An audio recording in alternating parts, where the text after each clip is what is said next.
Mesdames, messieurs, toute la technique de Zouk TV, bonsoir. Vous écoutez pour comprendre et vous avez parfaitement raison. C'est en écoutant qu'on parvient à avoir des solutions. Aujourd'hui, nous poursuivons nos émissions sur la question de l'eau, où le carême a été mis en accusation, et vous avez pu lire certains articles que nous avons faits. Le carême n'a strictement rien à voir dans cette absence, de ce problème d'absence d'eau au robinet. Monsieur René Corail, merci d'avoir accepté notre invitation. Merci à Zouk TV de m'avoir invité en tant que vice-président de l'Espace Sud et en charge de l'eau et de l'assainissement du sud de la Martinique. Et l'un des rares élus, sans flagornerie, qui parle cash sur la question de l'eau.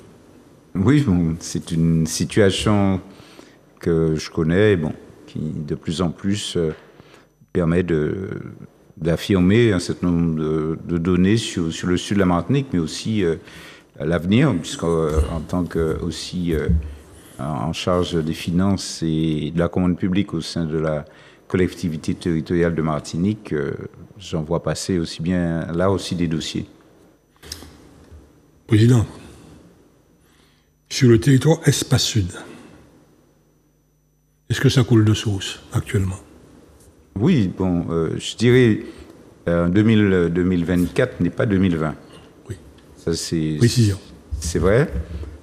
Il faut se dire que ce nombre d'investissements qu'avait déjà réalisés et mis en œuvre par le syndicat du Sud de la Martinique, appelé le SIXM, ces équipements qui n'étaient pas en service et d'autres qui devraient être mis en service en cours de réalisation, l'Espace Sud a pris en main l'eau et l'assainissement du Sud à partir de 2017.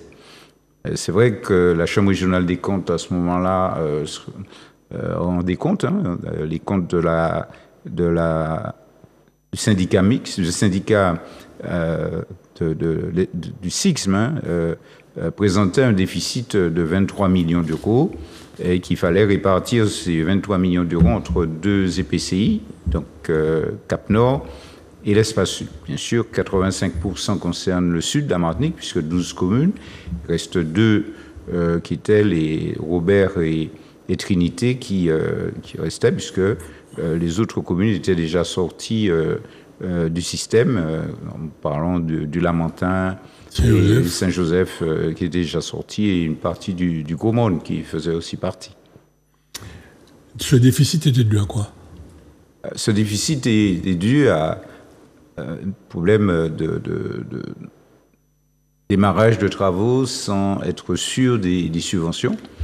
Donc, comme vous le savez, on fait des avant-projets sommaires, on fait des dossiers de demande à ce moment-là, de demande de subvention, permettant de chiffrer à un certain niveau les travaux, et vous déposez ces dossiers à tous ces organismes, mais ces organismes vous disent vous ne pourrez commencer les travaux que quand vous aurez l'arrêté, ou sinon on vous écrit, on vous adresse un courrier vous disant que votre dossier est complet, mais il ne demeure non plus être sûr que lorsque le dossier va être étudié, que la subvention soit accordée. Mais votre dossier est complet. Bon, ça a été le cas du SIXM en faveur d'une demande au niveau d'ONEMA, au niveau de l'Europe, au niveau de l'État. Vous savez, vous ne pouvez pas... ODE aussi, mais c'est un peu différent. L'Office de l'eau, on pourrait dire, c'est une opération, c'est une institution martiniquaise où là, effectivement, toutes les subventions prévues pour le SIXM à l'époque demandées à l'ODE ont été rétablies en faveur soit de Cap-Nord, pour ce qui concerne la station d'épuration du Robert, oui, que ce soit des travaux de Pont-Aléry ou soit des travaux sur le sud de la Martinique en termes particulièrement d'assainissement, parce que c'est l'assainissement qui a créé ces 23 millions de déficit au niveau du SIXM. Pont-Aléry, qui jusqu'à maintenant ne fonctionne toujours pas. Ne fonctionne toujours pas, mais qui est en bonne voie. Mais qui est rongé par les sargasses. Oui, Cap Nord a repris ce dossier, et bon, C'est-à-dire l'étude au préalable devrait permettre quasiment de tout renvoyer sur Pontaléry, mais ce n'est pas sûr aujourd'hui. Peut-être que le schéma pourrait s'inverser. Mais là, ça c'est l'affaire, ce sont les élus et l'administration technique et administrative de Cap-Nord qui pourront peut-être donner plus d'informations sur la situation actuelle de la station de Pontaléry, qui a démarré sous l'égide du syndicat du Sud de la Martinique, du centre et du Sud de la Martinique. À propos de Cap-Nord, nous ne comprenons pas. Nous lançons des invitations à Cap-Nord. Odyssey est venu, à la personne d'Yvon Paquet. Espace Sud, toujours à votre personne. Et jusqu'à maintenant, Cap-Nord, président Watt, personne ne répond favorablement pour venir sur le plateau et s'expliquer, dire à la population ce qui se passe. Alors, je ne sais pas pourquoi ils nous évitent. C'est une organisation interne au sein de politique, administrative et technique de Cap-Nord. Non, mais je ne mets pas en cause Espace Sud. Hein. Je parle de ceux qui sont à Cap-Nord qui refusent jusqu'à maintenant de venir. Nous disons, la porte est ouverte, vous venez, on discute, vous posez ce qui va, ce qui ne va pas, pour que la population puisse entendre et comprendre ce qui se passe. Revenons à nos moutons. Pontaléry n'est plus sous la gouvernance d'Espace Sud. Tout à fait. Mais on est, passez-moi l'expression, emmerdé avec ce dossier. La Martinique est emmerdée avec ce dossier. Parce que ça coûte très cher de remettre en fonction cette usine qui est restée des années sans fonctionner. Parce que se passe-t-il? Les Sargasses ont attaqué tout le système électronique. Tous les appareillages. Quand on a implanté ce bâtiment, on ne savait pas qu'il y avait ce problème de sargasses. Mais il parle de la mer. Les embouts, on sait que ça existe. Concernant Espace Sud, est-ce que tous les points hauts sont alimentés actuellement? Aujourd'hui, oui. Oui, les points hauts sont alimentés puisque c'est-à-dire les capacités et le fonctionnement, l'arrivée d'eau à partir aussi bien de Trinité, c'est-à-dire de l'usine de Vivet, qui porte la pression particulièrement vers... Cosmi. Oui, ça arrive à Cosmi en 700 et ça repart pour alimenter, le sud Atlantique particulièrement et aussi revenir vers le Lamentin aussi. Mais maintenant, cette eau arrive avec une certaine pression qui permet effectivement d'alimenter les points hauts du Lamentin ou du François particulièrement. Puis, vous avez... l'usine de Directoire. Oui, il y a l'usine de Directoire qui est alimentée par la Lézarde, là où il n'y a pas de problème particulièrement d'alimentation, puisque au moment du carême, on préserve l'alimentation humaine par rapport à l'alimentation agricole. Donc la Lézarde fournit ce qu'il faut à l'usine de Directoire pour permettre effectivement de renvoyer de l'eau aussi bien vers le nord que vers le sud de la Martinique. Et puis, il y a effectivement la plus importante qui est l'usine de Rivière-Blanche. Oui. La première est... Alors, concernant Rivière-Blanche, il y a plusieurs problèmes et procès sur Rivière-Blanche. Le premier problème qui s'apparente à la fable de La Fontaine, le loup et l'agneau, la préfecture signe un partage de cette eau. Odyssey se trouve en amont. Et vous êtes en bas. Donc c'est vous l'agneau en bas, le loup, c'est Odyssey. Et qui se plaint, disant que l'agneau ne lui donne pas de l'eau. On va où là en 2024? Bon, on entend, mais on sait pertinemment que, surtout en cette période, l'arrivée d'eau, parce qu'il y a aussi la préservation de la nature, donc il y a ce qu'on peut prélever et ce qu'on ne peut pas prélever. Donc, effectivement, le prélèvement pour l'usine de la Durance est avant le prélèvement c'est-à-dire de l'usine de Trois-Rivières, de Rivière-Blanche à Saint-Joseph, qui permet effectivement d'alimenter quasiment tout le sud de Caraïbes, y compris Saint-Joseph. Donc, voilà. Alors, c'est une affaire récurrente. Depuis nous Tiboulom, depuis la nuit des temps, nous sommes des carèmes. Ces carèmes, à l'époque, n'étaient pas aussi persistants, pas climatiquement, je parle en écoulement d'eau. Parce que hier, nous avions des bassins dans nos rivières. Nous, toutes les générations, nous prenons les quêtes.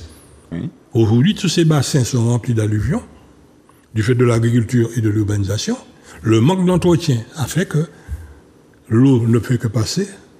Et en période de carême, effectivement, il va passer, il ne va pas arrêter. Pièce du tout.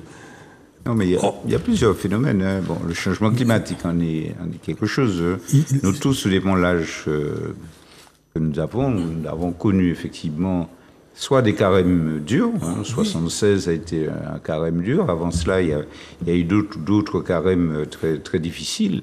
Mais pas avec un aussi gros déficit en rivière. Nos parents, à cette époque, quand il pleuvait, donc nos mondes étaient aussi permettaient d'alimenter, parce qu'il y avait des torrents.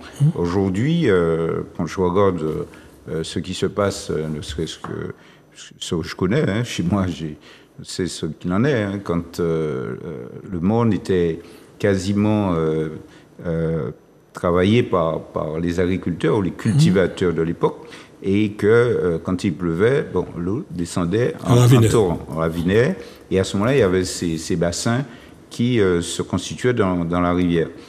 Et bon, on allait même à ce moment-là pêcher des crevisses et des écrevisses et compagnie. Mais aujourd'hui, tous ces mondes sont boisés. Tous ces mondes sont boisés. Il n'y a pas autant d'eau qu'avant.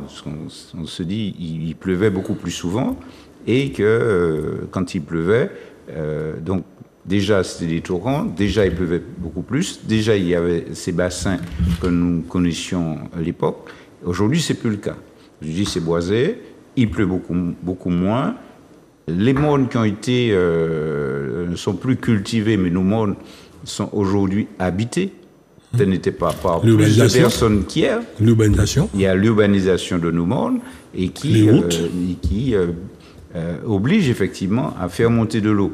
Bon, les réservoirs qui étaient prévus par le SIXM entre 1950 et 2020 étaient des réservoirs de 500 mètres cubes, 300 mètres cubes. Qui n'ont pas été augmentés. Réservoir à Mont-de-la-Plaine aux Trois-Îlets, qui alimente aussi bien la plaine Anse-d'Arlé que la plaine Trois-Îlets, Pagerie, et j'en passe, même Galoucha. C'est un réservoir de 300 mètres cubes. Bon, c'est ce qui avait été construit à l'époque. Pour le réservoir de Grand Maison, c'est un peu la même chose. Mais donc, il y a une population beaucoup plus importante qui s'est retrouvée à tous ces endroits-là. Donc, le réservoir 300 mètres cubes n'est pas suffisant. Alors, nous avons le gros problème. Ça passe au niveau Trois-Îlets, au niveau des Anses-d'Arlé, du Diamant. On arrive, du fait d'un nombre d'autres réservoirs existants sur le territoire, permet de réalimenter assez rapidement, mais en consommant beaucoup d'énergie, puisque à ce moment-là, les pompes tournent beaucoup plus souvent. Plus souvent, puisque l'eau arrive dans de réservoirs plus importants gravitairement, et à partir de ces réservoirs-là, on alimente les petits réservoirs des mondes. Mais tel n'est pas le cas. Le problème qui se pose à Montésie, si on peut appeler ainsi, Montésie,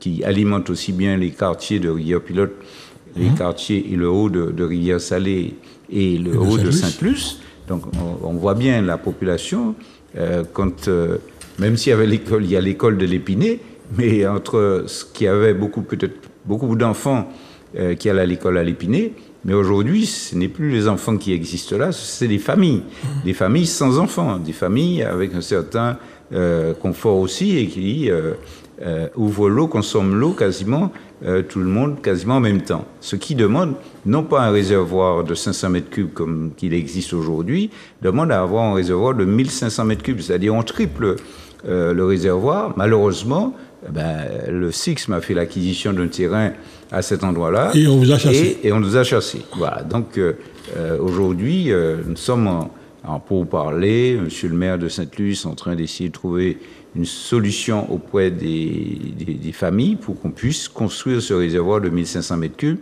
afin d'éviter à nouveau d'éviter ce qui est arrivé encore un peu cette année, que 2-3 jours, qu'il y ait une partie de la population sans eau. Alors, En 2020, qu'est-ce qui s'est passé dans cette région?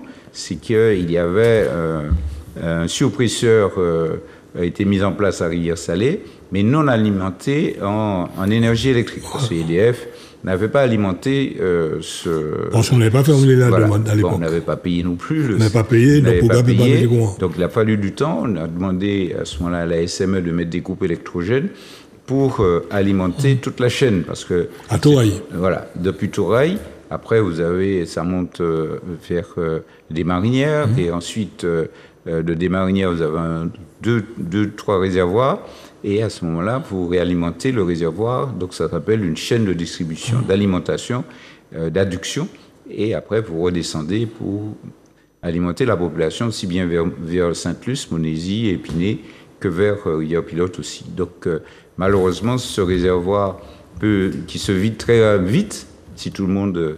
et même s'il y a cet enchaînement d'alimentation, il suffit qu'il y ait un problème qui se pose à des marinières, eh bien ce réservoir n'est plus alimenté, et qui donne effectivement des difficultés à la population, ce qu'on a connu malgré nous cette année. Mais tant qu'on n'aura pas ce réservoir de 1500 mètres cubes à l'Épinay, on aura des difficultés à alimenter la population. Avant de revenir sur le carême, le réservoir de Épinay, c'est un monsieur qui squatte. J'ai eu Loulou Couzeau, l'ancien maire, à ce sujet, qui avait déjà fait le nécessaire pour faire partir cet homme. L'actuel maire a fait encore davantage pour lui donner un autre endroit pour qu'il puisse faire son agriculture. Et il y a d'autres qui poussent derrière pour dire non, stop. Finalement, c'est la population qui trinque dans ça. Oui, mais et nous voyons ces mêmes personnes revendiquer des droits pour l'eau. Il y a un problème dans ce pays. Je reviens sur l'histoire de carême. La Dominique à côté. Nous étions pratiquement au même niveau, sinon plus, en matière de rivière. La Dominique connaît le même carême que nous. Et la Dominique n'a pas le problème de déficit d'eau en rivière. Non, mais ce n'est pas la même consommation. La Dominique a 365, nous sommes d'accord. Pays à 365 rivières, oui, avec une zone population, tout ce qu'on veut, quasiment très peu habitée. Et il faut voir la population. Malheureusement, beaucoup de Dominicains sont partis, ils sont hors de leur pays. Donc la consommation d'eau dans ce pays-là n'a rien à voir avec notre consommation. Nos habitudes ont beaucoup changé. On ne peut pas rappeler quand moi j'étais enfant et aujourd'hui, ça fait... C'est pas ce que je dis. Il y a plus de 50 ans. Hein, donc président, c'est pas ce que je dis. Ça n'a rien à voir. C'est pas ce que je dis. Tout ce qui se produit aujourd'hui, c'est le manque d'anticipation. La dit averti, pas qu'à tuer Famakaï. On sait qu'on a une population qui consomme de l'eau sur un réservoir qui a plus de 50 ans. Le niveau, on vient de le démontrer, le niveau d'eau dans ces réservoirs n'est plus le même. On a besoin beaucoup plus fort qu'à l'époque. Donc, on n'a pas anticipé. On sait qu'au niveau des fuites, vous réparez régulièrement les fuites à l'espace sud. On sait que le réseau est abîmé. Et donc là encore, nous disons que le manque d'anticipation a fait que sur Rivière-Blanche, ça fait des années, plus de 30 ans, que nous disons prenons l'eau de Saut-Gendarme pour alimenter Saint-Joseph. Saut-Gendarme est juste à côté. C'est un émissaire de 4 à 5 km qu'il faut faire passer, soit par la vicinale, soit par la forêt directement. Un pelle job de 2 tonnes vous trace le chemin, vous posez le tuyau, le temps d'arriver à Saint-Joseph, les abonnés ont repoussé. Non, mais le problème, ce n'est pas un manque d'eau, puisqu'il y a la rivière Blanche peut fournir, la rivière La Lézarde fournit. Non, je parle de la rivière Blanche. Du Laurent est fourni suffisamment d'eau pour pouvoir alimenter la population. Bon, maintenant, qu'il y ait des investissements qui ne soient pas réalisés dans les temps, il ne suffit pas parce que le gouvernement a mis en place plan Eau-Dôme, la région, la CTM. Mais aujourd'hui, lorsque on a le cas du SIGSM, le SIGSM a toujours investi en matière d'investissement, de réservoirs. On a toujours eu des investissements. Moi, je me rappelle à l'époque, les communes participaient financièrement. Avant. Puisque c'était un syndicat des eaux. Mis à part ce qui était prélevé sur les factures de la population, les communes participaient financièrement pour la construction de réservoirs. J'en ai connu dès à mon arrivée à la ville. Bon. Ensuite, cela a été supprimé. Le financement est allé chercher l'Europe, on est allé chercher, le SIXM a fait ce qu'il fallait pour construire de nouveaux réservoirs. Moi, on va me dire que 30 ans, mais il y a énormément de réservoirs. Beaucoup de réservoirs ont été construits aux Trois-Îlets pendant ces 30 dernières années. Un doublement de Boisdin. Nous avons un réservoir de fameux sur le terrain de Clouette. Nous avons d'autres réservoirs un peu sur Galocha qui réalimentent en Salane et compagnie. Il y a eu de gros travaux sur des réservoirs existants du bourg et réservoirs sur la ferme. Donc il y a un certain nombre de travaux qui ont été faits et d'adduction. Alors on dit tout dépend de la commune. Trois-Îlets a pris son développement avec de nouvelles canalisations parce que on travaillait en plan d'aménagement d'ensemble, c'est-à-dire que tout investisseur devait participer à la mise en place de nouveaux réseaux. Donc, il y a ça dépend de la politique que l'on mène dans chaque commune. Donc, ça a permis effectivement que la population des Trois-Îlets souffre beaucoup moins que d'autres. Mais parce que on parle de réseaux, mais les réseaux du bourg sont des anciens réseaux. Donc, on n'a pas beaucoup de casse au niveau du bourg. Ça arrive, mais ce n'est pas chose. Bon. Maintenant, on parle souvent des problèmes de réseaux qui sont anciens, qui datent de 50 ans, qui datent de 1948. C'est vrai, mais nous analysons ces réseaux-là. S'il faut changer le réseau 500, on a déjà fait des travaux dessus. Entre 2020, avait commencé avec le SIX, a terminé en 2020-2021 un peu sur Ducos. Ces travaux-là ont été faits. Maintenant, il reste une autre canalisation à changer et qui part depuis le Lamentin et qui traverse les champs de bananes et autres de cannes sur le Lamentin. Et là, c'est de gros travaux. C'est une canalisation 500 qu'il faudrait changer parce que ça date de très longtemps. Maintenant, on a même le SIX avait déjà les autorisations des propriétaires pour pouvoir faire ces travaux-là. Mais quand on analyse aujourd'hui, est-ce que c'est vraiment la priorité des priorités ? Nous, avec les plus de 12 millions d'euros de dépensés d'investis en 2023, là, nous essaierons d'aller sur quasiment à 25 millions, puisqu'il y a des réservoirs, de travaux pour sécuriser la distribution d'eau dans le sud. Peut-être on ne va pas attaquer dès cette année, 2024, cette canalisation-là, mais on la surveille, on la contrôle, on sait qu'elle date de nombreuses années, qu'il faudra trouver le financement demain pour pouvoir changer cette canalisation. Maintenant, il y a d'autres canalisations d'adduction ces adductions, pour que la population comprenne, c'est ce qui va vers les réservoirs, ça s'appelle la canalisation d'adduction, et puis il y a la canalisation de distribution, c'est-à-dire que l'autre qui redescend, qui sort du réservoir et qui alimente la population. Donc c'est particulièrement là, nous sommes très véatifs sur ces canalisations d'adduction qui est pour nous essentiel, parce qu'il faut d'abord alimenter les réservoirs, pour ensuite redescendre vers les populations, vers les usagers.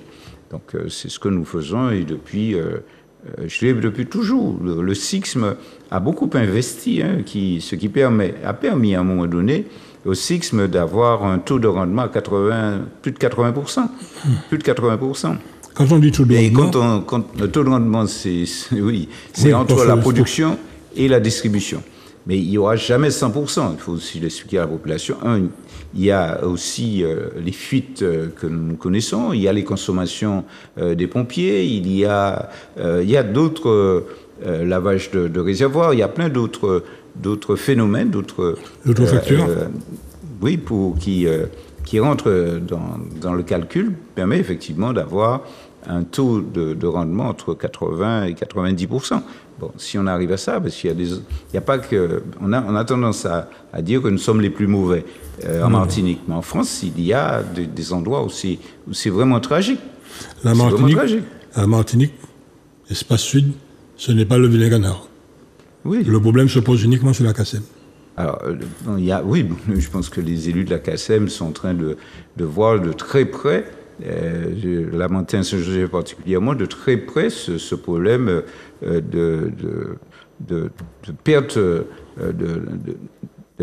perte de la production. De perte en ligne. Donc, il faut entrer dans tous les paramètres afin de savoir pourquoi on parle de 60% de taux de rendement au lieu de 75%. Parce qu'on devrait arriver à 75% minimum de taux de rendement. Nous sommes à plus de 80% si on regarde bien. Maintenant, on essaye au contraire, depuis un moment, notre fermier fait très attention. Nous l'interpellons sitôt qu'il y a un problème, une fuite en quelque part, une casse en quelque part. Et ils sont réactifs. Oui, ils sont réactifs sur les casses. Ils sont réactifs sur plein de choses.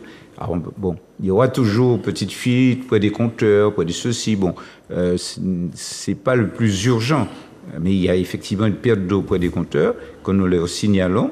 Soit il faut changer le compteur, soit il faut reprendre le branchement de l'usager. Mais tout ce qui est casse en quelque part, dès que c'est signalé, on voit effectivement le fermier arriver rapidement pour pouvoir porter réparation pour éviter l'écoulement. Bon, on peut pas ne pas en avoir. Ça, il faut aussi que le Martiniquais l'entende et le comprenne. Nous sommes dans une zone sismique. En ce moment, la terre est sèche. Il y a une dilatation.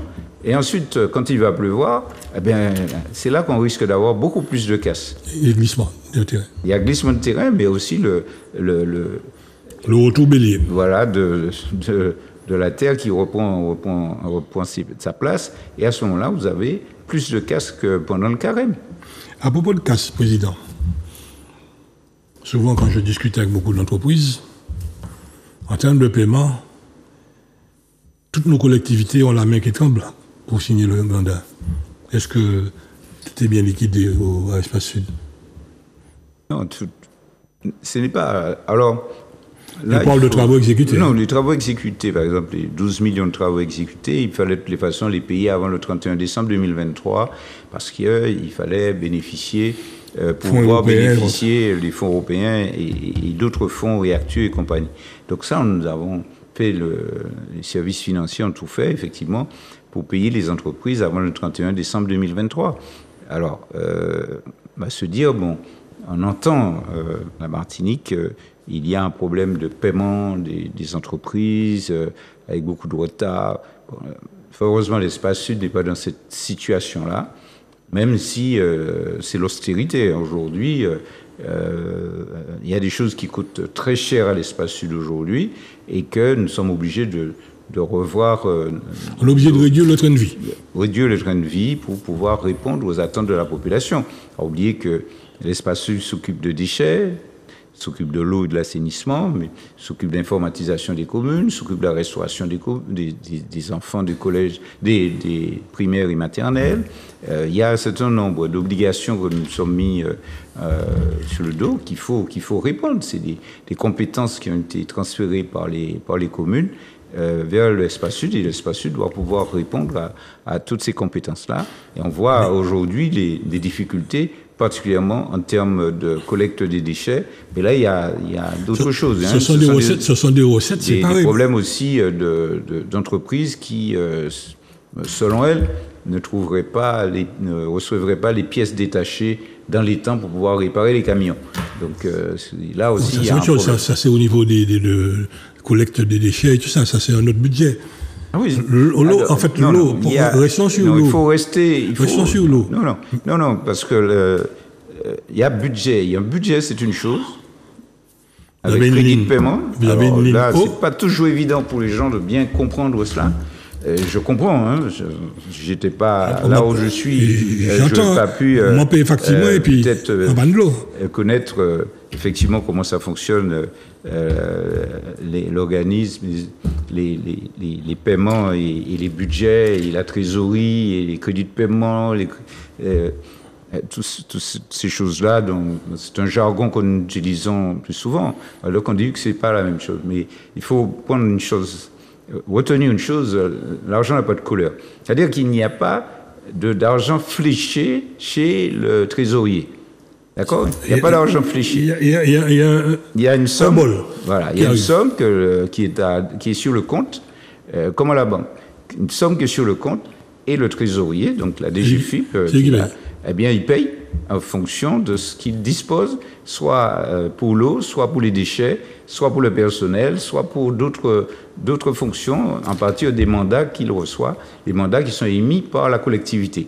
Donc, c'est comme ça que ça fonctionne. Et à condition aussi que le chapitre au niveau du budget, à ce moment-là, qu'il y ait suffisamment de crédits de paiement lorsqu'on arrive en novembre, est-ce il reste des crédits de paiement pour pouvoir payer dans tel chapitre pour telle dépense qui concerne tel chapitre. Parce qu'on ne peut pas payer l'eau avec...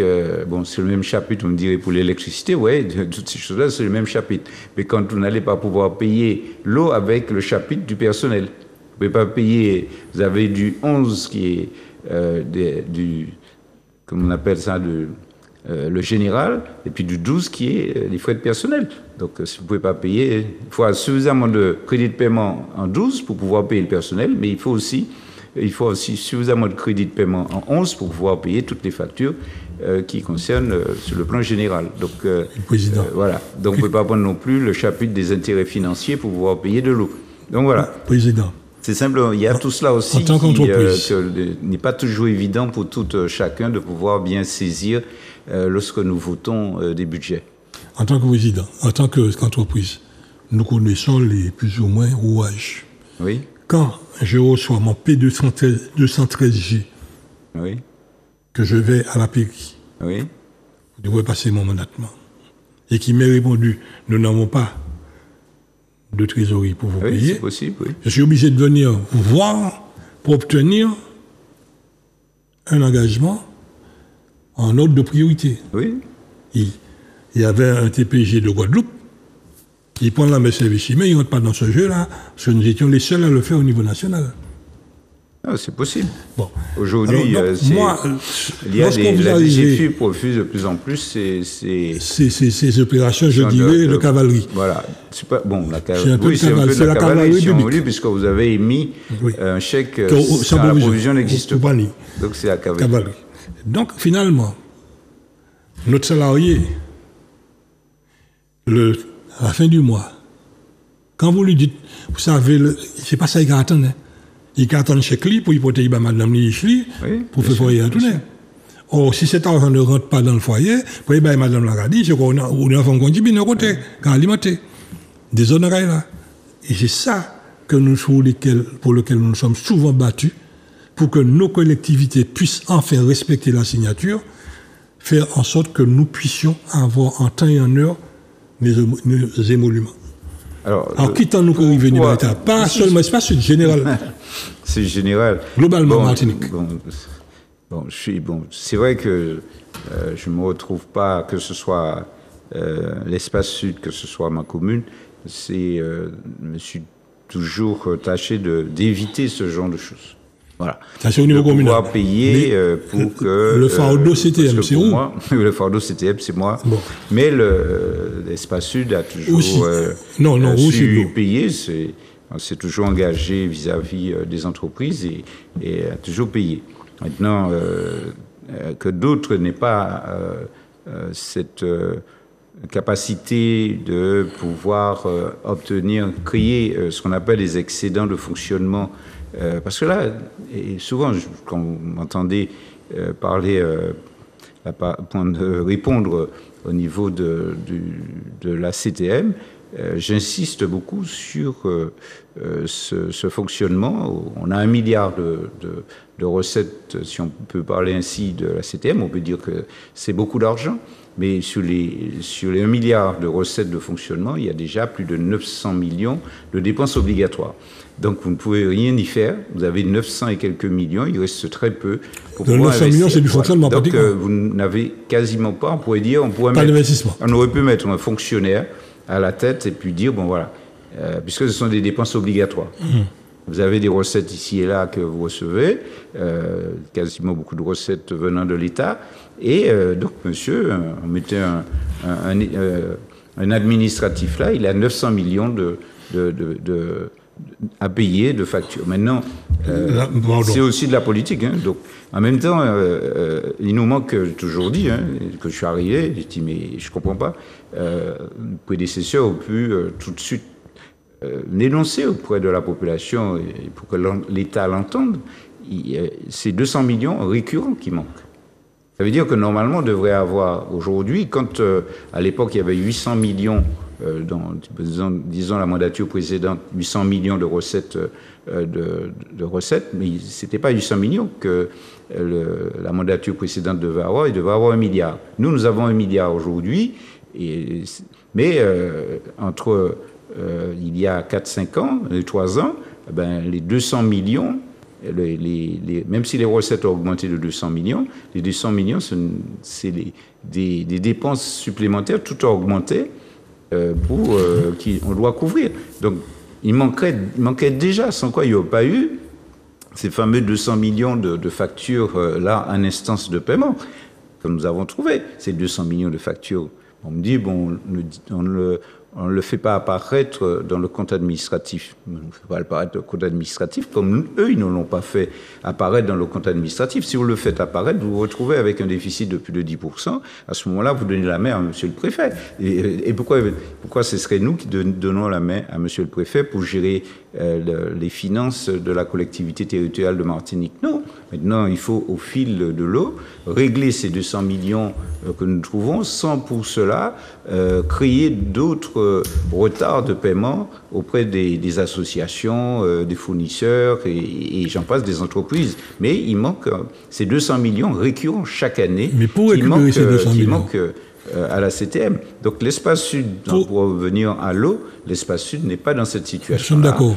Et la mise en place de canalisation, la mise en place de réservoirs, ce n'est pas l'affaire de la SME. Ça, il y avait même des élus qui pensaient que c'était la SME. Non, pas du tout. Le réseau vous appartient. Le réseau vous appartient. Les investissements sont réalisés par l'espace sud. Oui. Ça a toujours été. Des investissements ont été réalisés par le SIX. La SME, c'est un prestataire de service. C'est un prestataire de service qui a répondu à une délégation de service public, donc qui est notre fermier, qui a proposé un certain nombre par rapport à nos cahiers des charges présentés en 2015, qui a eu ce marché et qui, par rapport au prix de l'eau, dit, mais voilà, les travaux que je pourrais faire, l'entretien que je pourrais donner, les interventions en matière de remplacement de compteurs, en matière de plein de choses qui se trouvent dans le cahier des charges aujourd'hui, que nous contrôlons, je dirais, par rapport à ce qui s'est passé entre 2015 et 2020, nous contrôlons et aujourd'hui la SME, notre fermier fait un boulot que reconnaît le comité citoyen qui n'a rien à voir avant ce qui se passait avant 2020. Mais il a fallu que nous en interne on informe le comité citoyen pour faire savoir c'est pas ça. Bon, oui, maintenant, mais le comité a tout ça raison d'être. Hein, donc c'est concernant la notre SME, aiguillon, si on peut appeler ça ainsi, ce qui nous permet, mais en même temps, ça veut dire qu'il faut que nous, élus, nous soyons au fait des choses et que nos agents de la collectivité soient plus au fait des choses que nous-mêmes, c'est-à-dire se mettre véritablement là à faire le travail qu'il faut pour contrôler les services, le travail réalisé par la SME pour le compte de l'espace sud, bien sûr pour le compte à ce moment-là de nos administrés, de nos usagers, de l'eau et de l'assainissement. Mais revenons à la SME, qui est un fermier privé. Heureusement que ces moyens financiers lui permettent de faire face aux urgences pour voir certaines réparations. Je viens, Président, attends. La casse de Galion, le 700 qui a pété à Galion, c'est la SME qui a fait la réparation. Au moment où nous parlons, la SME n'est toujours pas remboursée de sa somme. Si la SME n'avait pas investi, s'il fallait attendre sur les appels d'offres, ainsi de suite, tout ce qu'on vient de développer là, aujourd'hui, nous pas ni de l'eau. Et c'est pourquoi nous disons très souvent, faisons très attention, si celui qui s'occupe de l'eau n'a pas l'assiette financière qui suffit, nous prions ça. Alors, et pourquoi cette assiette financière, je reviens sur ce qui se passe actuellement sur ce déficit de 200 millions. Si nous, entreprises, nous n'avons pas de travaux, donc nous ne générons pas d'impôts, donc nous n'avons pas de recettes. C'est le chaque se mord la queue. C'est exactement un bel endroit. Or, nous avons toujours soutenu dans les réunions, que l'on veuille ou non, pour faire tous ces travaux-là, on est obligé de passer par une augmentation du prix de l'eau. Enfin, politiquement, vendredi dernier, c'est sorti à la CTM. Il est rentré dans le débat. Mais il faut dire bon courage politique pour venir du peuple là, nous sommes obligés de vous augmenter le prix de l'eau. Non, c'est pas le cas. Ça chaud, hein? Oui, bon, c'est peut-être le cas de la CACEM, mais ce n'est pas le cas. J'ai pas entendu cela pour le Nord non plus. C'est peut-être le cas pour la CACEM, mais ce n'est pas le cas pour le Sud. Alors, la CACEM mettra cela sur le fait que la CACEM doit racheter l'eau à 56 centimes à la SME. La vente d'eau, parce que ce qui se passe, hein, donc c'est la CTM qui vend l'eau à la SME. Non, c'est pas la SME. Non, c'est la CTM. La CTM vend de l'eau SME. à la SME, donc et la SME vend de l'eau à la CACEM. Donc le prix que la CTM vend, c'est le même prix que la SME revend à la CACEM. Maintenant, il y a une partie de... je peux comprendre, hein, je comprends ce qu'ils disent, parce qu'ils se disent, mais en fait, on nous vend de l'eau à 56 centimes de Rivière Blanche, alors que cette eau-là, au coût de production, est de 26 centimes. Alors, ça veut dire qu'il y a 30 centimes... voilà, il y a 30 centimes que nous apportons au sud, quasiment. Bon, si on peut appeler ainsi une partie puisque il n'y a pas que il y a aussi Lamentin, Saint-Joseph-Lamentin. Donc toute cette consommation faite à partir de la Rivière Blanche, de l'usine de Rivière Blanche, qui est vendue par à ce moment-là la SME vers la CACEM, mais c'est de l'eau traitée, de l'eau vendue, de l'eau qui est dans les canalisations et qui est revendue à 2,78 € en moyenne, puisque tout dépend de votre consommation. On prend la moyenne de ces fameuses 120 mètres cubes. 120 mètres cubes pour dire, voilà, le prix moyen de l'eau entre 2,58 ou 2,78. Donc, 56 par rapport à 2,78, il y a une marge. Est-ce que cette marge permet de payer comme il faut le personnel et les renouvellements de canalisation? Ça, c'est l'affaire l'affaire politique de la CACEM. C'est de la CACEM. Maintenant, et puis il y a l'autre partie de la Durance qui alimente effectivement Fort-de-France particulièrement, et Didier qui alimente Chelcher, donc et puis d'autres forages qui alimentent. Maintenant, c'est tout cela qu'il faut analyser, savoir effectivement, est-ce que tous les consommateurs payent-ils l'eau correctement à la CACEM, à Odyssey, pour pouvoir, il y a toute une analyse financière qu'il faut mener pour savoir s'il faut effectivement augmenter l'eau. Mais nous, dans le Sud, ce n'est pas... Alors, on va me dire que le fait de vendre autant d'eau à ce prix-là, particulièrement de la Rivière Blanche, qui, en principe, le coût de revient serait de 26 centimes sortis de l'usine, donc nous permet effectivement de contrebalancer ce que nous achetons à 56 centimes, parce que nous achetons aussi beaucoup d'eau venant du Nord, à la CACEM, à 56 centimes. À la CTM du Nord, de Vivet pour alimenter le sud de l'Atlantique. Donc tout cela, c'est des analyses. On vient de nous remettre l'analyse de 2022 à partir de ce qui nous a été fourni par la SME, toi tu y étais, ne permet pas de dire qu'effectivement qu'il faudrait augmenter le prix de l'eau dans le sud. Alors maintenant, est-ce que baisser le prix de l'eau? Peut-être pas, parce que nous avons de gros investissements à faire. L'eau a un coût. Et ici, l'eau a un coût, et le coût est toujours plus élevé à la distribuer cette eau dans le sud que de distribuer cette eau dans le centre, hein, parce que nous consommons énormément d'électricité pour pouvoir alimenter notre population. Nous avons 1408 kilomètres de canalisation à contrôler, à surveiller, à remplacer, à entretenir. Hein. Donc ça n'a rien à voir avec les 600 ou 700 kilomètres de canalisation qui existent au niveau de la CACEM. L'autre problème CACEM, il ne faut surtout pas oublier une chose, c'est qu'elle a acheté de l'eau des mains de la SMA, qu'elle a vendu aux consommateurs, a reçu cet argent du consommateur et ne paye pas l'eau à la SMA. Ils sont actuellement devant les tribunaux pour ça. Exactement. C'est ce qui se passe aujourd'hui. Dans le divorce qu'il y a eu, quand il a fallu séparer les bijoux de famille, la CACEM considère que l'usine de la Durance se trouve sur son territoire, donc ça lui appartient. Vous avez été au tribunal et autres, le préfet a pris un arrêté qui, qu'on le veuille ou non, est passible d'être ruiné devant encore un tribunal.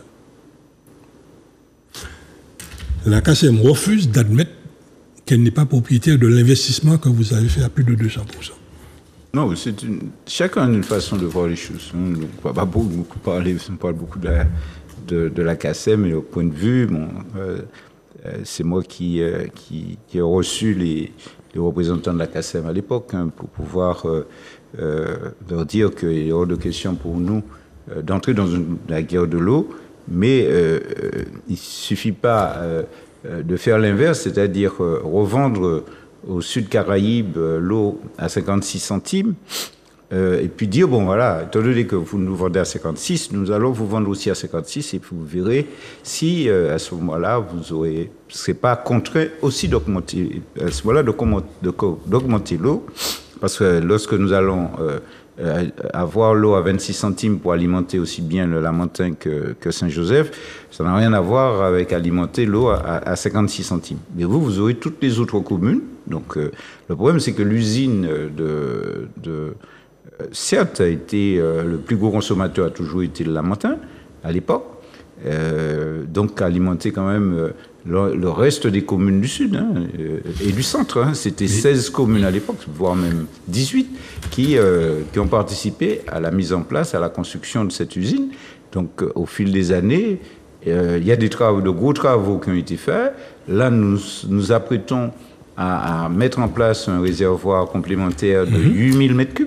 Donc là, on recherche un peu le financement, mais on espère en 2024 commencer des travaux pour la mise en place. Vous avez le foncier? Oui, le foncier appartient aussi à l'Espace Sud, parce que le foncier appartient à l'Espace Sud, on n'a pas d'autorisation à demander. Donc c'est le point de captage où nous sommes obligés de traverser avec une autorisation préfectorale le terrain privé de quelqu'un pour pouvoir récupérer l'eau de la rivière. Par contre, effectivement, où se trouvent déjà les réservoirs de la rivière Blanche, donc sur la propriété de l'Espace Sud aujourd'hui, qui était Six hier. Donc, il y a un nouveau réservoir de 8000 m3 va être construit. Tout cela pour éviter effectivement des coupures lorsque la rivière est en coule. Donc, c'est ce qu'on veut nous organiser, puisque les consommations ne sont plus les mêmes. Donc, il faut ce deuxième réservoir de 8000 m3 à Rivière-Blanche. Tout cela, nous investissons avec, mais ça, c'est l'Espace Sud qui investit. Nous aurons aussi un directoire. On va remplacer un 300 m3 par un 3000 ou 4000 m3 qu'on va construire aussi à directoire. Donc, tout ça pour préserver déjà la qualité de l'eau, mais aussi permettre effectivement en cas de panne de l'usine ou autre qu'on ait de l'eau pour pouvoir alimenter un peu le Sud Caraïbes, y compris remontant vers Cap-Nord, quoi. Alors, Président, avant de finir l'émission, l'idée générale, quand on entend tout le monde, l'élément de langage, c'est Assemblée unique de l'eau. Que pense le Président? C'est l'Assemblée unique de l'eau. Je suis tout à fait pour qu'il y ait l'autorité unique de l'eau, parce que... mais il y aura toujours, à mon avis, pour moi, il y a la production, l'adduction. Pourquoi j'ai insisté là-dessus? C'est-à-dire ce serait l'affaire de l'autorité unique. C'est-à-dire, on construit, ça éviterait de penser cette affaire d'usine, et à ce moment-là, le prix de l'eau à distribuer aux 3 EPCI serait le même. Maintenant, que chaque EPCI, dans sa politique de remplacement, de renouvellement des canalisations de distribution, ce sera leur problème à ce moment-là. Les usagers de l'eau iront voir ces EPCI pour leur dire pourquoi vous ne remplacez pas les canalisations, et la population verrait quelle est la différence entre adduction, réservoir et production. Et donc, c'est l'autorité unique, il n'y aura plus. Donc, l'usine de Vivet, l'usine de Trois-Rivières, l'usine de Rivière-Blanche et autres passeraient pour l'autorité unique. Aujourd'hui, je tiens à dire que il y a la voiture législative, comme on peut le véhicule législatif qui va porter cette autorité unique. Là, on est en train de faire l'analyse.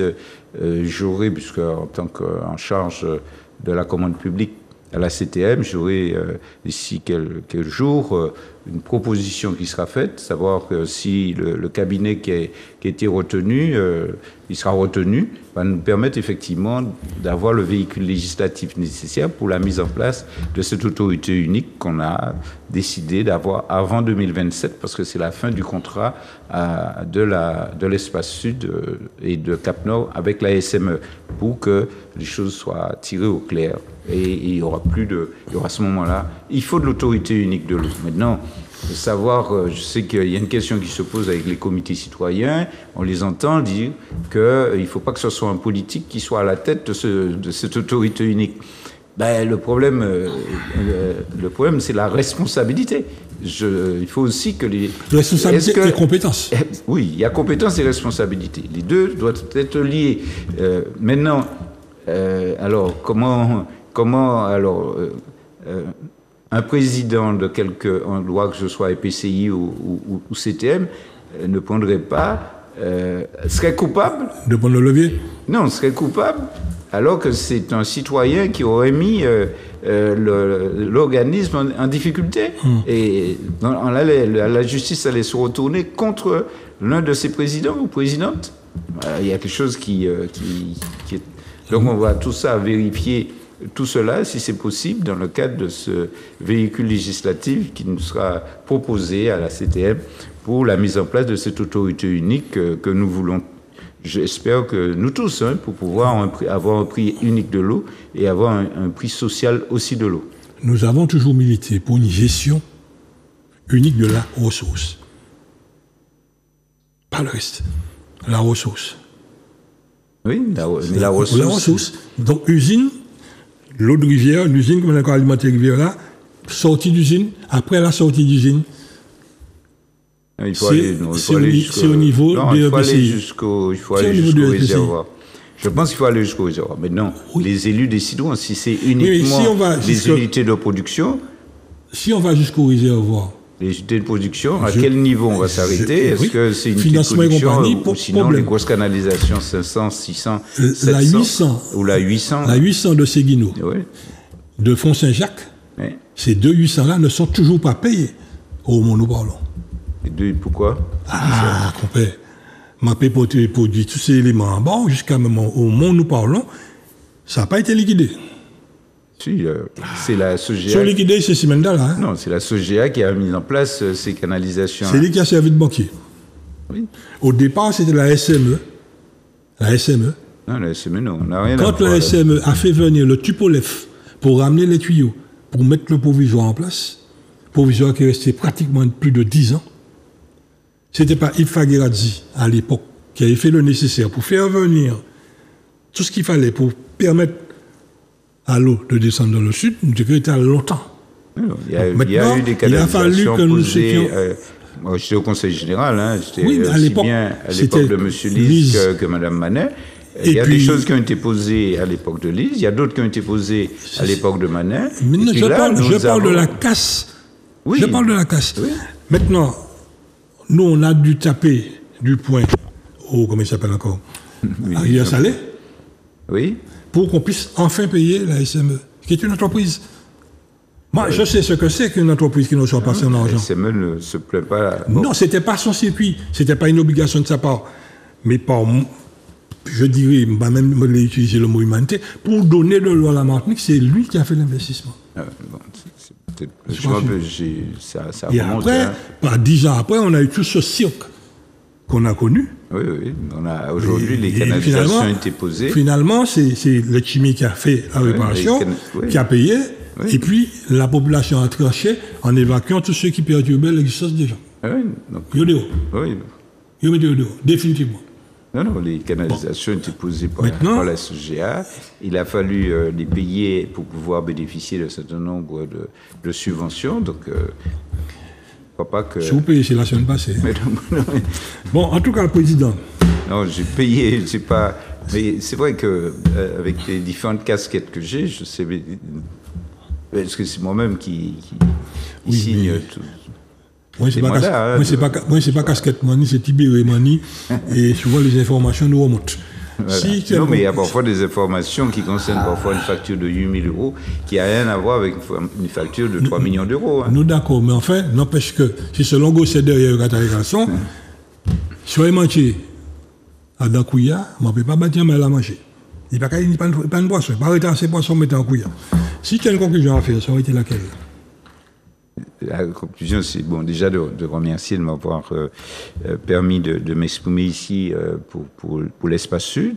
Et ce que j'espère effectivement qu'on ait une saison des pluies qui nous permette effectivement d'avoir de l'eau en permanence et qu'on n'ait pas ces coupures dues à un problème de sécheresse, mais surtout qu'on puisse, au cours de l'année 2024, réaliser quasiment nos 25 millions d'euros d'investissement prévu au budget de l'espace sud. Oui. Maintenant, il nous faut, parce que pour les 3 EPCI, ce sont les mêmes entreprises qui travaillent et ce n'est pas évident. Aujourd'hui, avec ce qu'on a connu entre 2015 et 2017, beaucoup d'entreprises qui travaillaient dans l'eau et l'assainissement n'y sont plus. Donc, ça pose aussi des problèmes à nos 3 EPCI, y compris à la CTM, pour nous permettre effectivement de réaliser dans les temps les travaux avec des canalisations. Aujourd'hui, je peux vous dire, moi, à CTM, je n'ai quasiment qu'une seule entreprise répondant pour les très grosses canalisations. Ce n'est pas logique, ce n'est pas économiquement viable de poursuivre de cette manière-là. Nous aurions bien voulu que d'autres participent aux appels d'offres, surtout pour ces grosses canalisations c'est le résultat de aussi bien pour l'eau potable que pour l'eau d'irrigation. C'est le résultat de tout ce qui s'est passé hier dans tous les métiers. Le manque d'anticipation qui fait qu'aujourd'hui, nous ne trouvons pas beaucoup d'ouvriers spécialisés dans beaucoup de domaines. Et finalement, c'est pas avec ni le portable, ni le computer que nous ferons les travaux. Ça me rappelle simplement pendant le Covid, l'un des cadres de la CTM, pour faire le contrôle d'eau de pluie, me dit qu'il le fait par télétravail. J'ai envie de savoir qui m'a qu'à descendre en la bois pour garder et puis faire télétravail. En tout cas, Président, merci encore. Et puis... Non, mais il faut que le Martiniquais entende pourquoi il y a beaucoup de chantiers qui traînent. Oui. On a besoin de tout le monde, aussi bien du maçon que des poseurs de canalisation, soudeurs. Et malheureusement, ça disparaît de plus en plus. Je discutais avec les chefs d'entreprise là-dessus.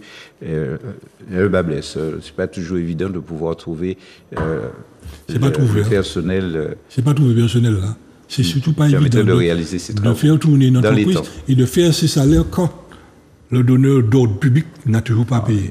C'est ça qui pire de là. Voilà, on essaie de faire le maximum. Il y a eu, non, c'est vrai. Je ne peux pas dire le contraire quand vous avez des déficits à un niveau important. Ça, malheureusement, ce sont les entreprises qui souffrent et par là même les salariés qui ne sont pas payés ou qui sont licenciés par la suite. Et beaucoup de ces salariés qui s'imaginaient que c'était facile de faire tourner une entreprise ont monté leur propre entreprise et régulièrement se trouvent le mardi au tribunal mixte de commerce, enterrement première classe des entreprises. Merci encore, à très bientôt. Merci, à bientôt.